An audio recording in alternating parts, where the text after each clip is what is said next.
Tyler Perry has a response for Derek Dixon, who's suing him for hundreds of millions of dollars. And he says he needs help. Here we go now.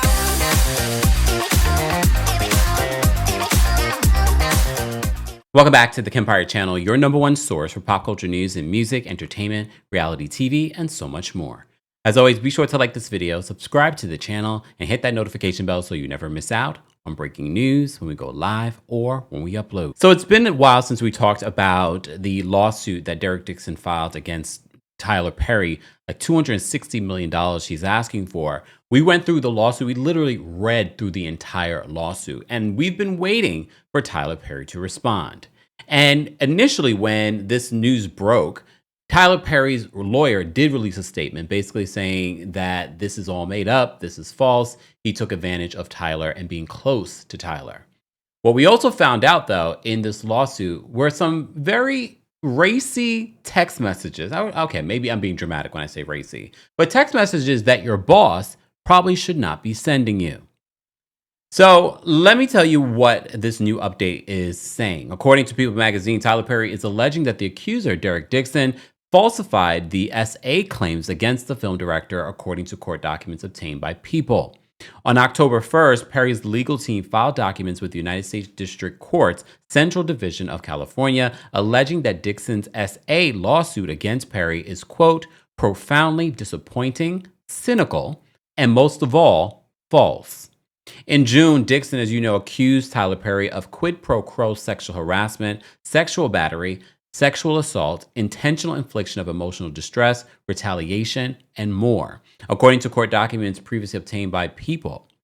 Dixon is seeking $260 million in damages from Perry and his production company, Tyler Perry Studios. This 37-year-old actor alleged that Perry, 56, created a coercive, sexually exploitive dynamic between the two while Dixon was starring on Tyler Perry's shows, The Oval and Ruthless. He even alleged that Tyler Perry took advantage of him at his home, said that he touched him in inappropriate ways. Again, I will link some of the previous videos that we did on this for those that might be new to this story. So now in October's filing, Perry's legal team argues that Dixon's accusations and lawsuit rely on, quote, Hollywood stereotypes and the bad acts of others, as Dixon distorts and tries to turn sinister Mr. Perry's acts of platonic friendship and professional mentorship. This is a quote, Dixon invents alleged assaults and encounters that never happened, the filing states. Another quote, Mr. Perry never assaulted Dixon or committed any sexual battery. He did not offer Dixon pay raises and shoot Dixon's television pilot script to threaten, coerce, or control Dixon, the filing reads.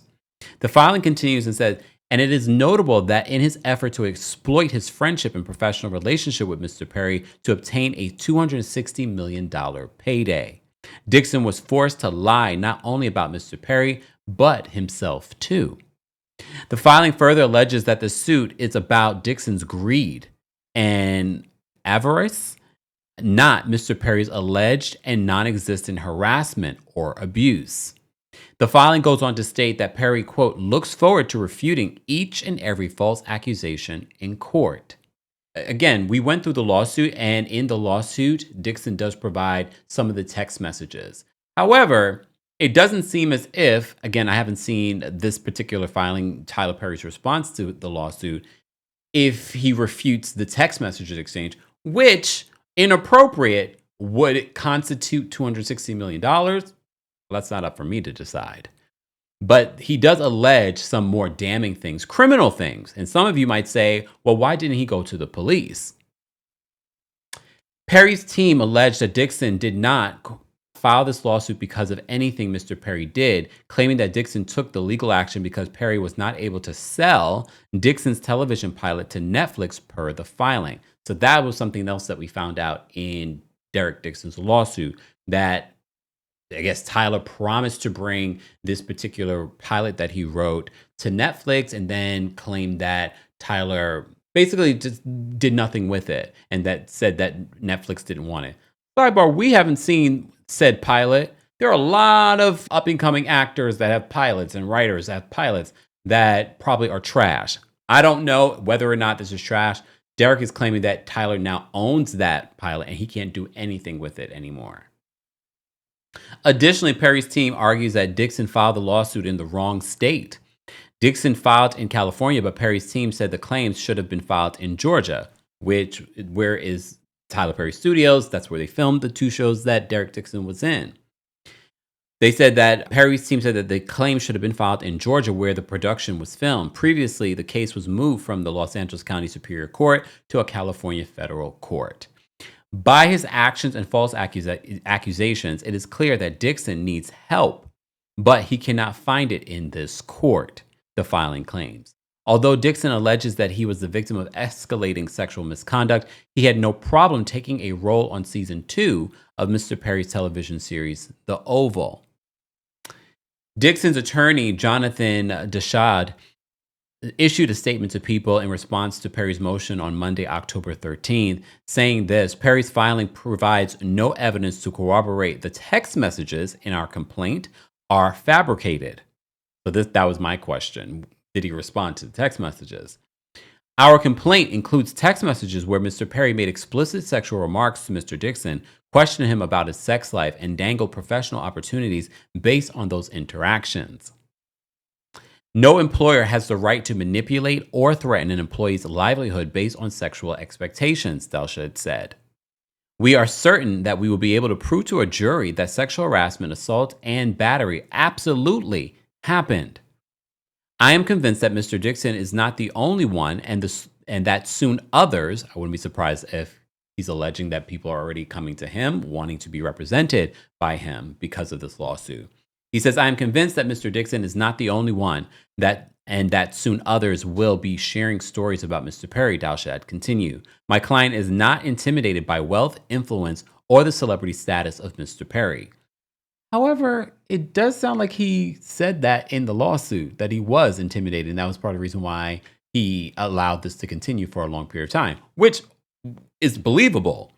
But he's now saying that his client is not intimidated by wealth, influence, or the celebrity status of Mr. Perry. Nobody is above the law. We are committed to holding Mr. Perry accountable to the full extent of the law. Dixon previously claimed that he and Perry met in September of 2019, right before the pandemic, while working at the opening party for the Tyler Perry Studios in Atlanta. Over the next few months, Perry often texted him, sometimes with suggestive advances, but also that he wanted to find Dixon a job and change his life, Dixon alleged in his complaint. By November 2019, Dixon claimed that Perry offered him a small role in Ruthless and allegedly sexually assaulted him at Perry's home in January of 2020. The next month, Perry offered Dixon a series regular role on The Oval, according to the complaint. In the filing, Dixon then recounted a moment after filming The Oval when Perry invited him to his trailer. Perry allegedly pinned Dixon to the wall and began to, quote, aggressively groping Dixon's buttocks in a sexual motion. Dixon claimed that he was similarly groped during a cash trip to the Bahamas in October of 2020. 2 months later, he visited a physician who indicated that Dixon exhibited severe symptoms of acute stress, insomnia, stomach issues, and dangerously low cortisol levels due to sexual harassment and assault, and prescribed him Zoloft, an antidepressant, Dixon alleged. Perry allegedly invited Dixon to his house again in June of 2021 to discuss Dixon's pilot for his show, Losing It, where Perry allegedly SA'd Dixon per the complaint. In January of 2023, Dixon informed Perry that he was moving to California to put some distance between them. Although Dixon continued to star on The Oval, he left during the show's final season. That decision, he claimed, resulted in him losing out on close to $400,000. We're going to continue to follow this story just because we've been following it since the beginning.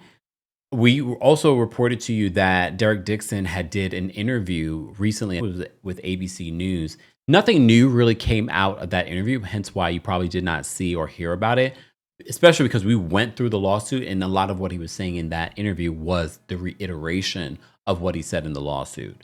So it's not shocking. He wants some face time. He wants this to be out there. He wants us to continue to be talking about it. So now Tyler Perry has finally responded to said lawsuit. It will be interesting to see if this even goes to trial. It seems as if they have probably a number in mind. I know they are aiming for $260 million, but I think Derek Dixon and his attorneys know that he's not going to get $260 million. However, even if he gets a few $1,000,000, it's better than where he is right now. Guys, as always, I want to know your thoughts and opinions on this update on the Tyler Perry and Derek Dixon lawsuit. Let's continue this conversation in the comment section. As always, be sure to like this video, subscribe to the channel, and hit that notification bell so you never miss out on breaking news when we go live or when we upload. Thanks for watching. Here we go now.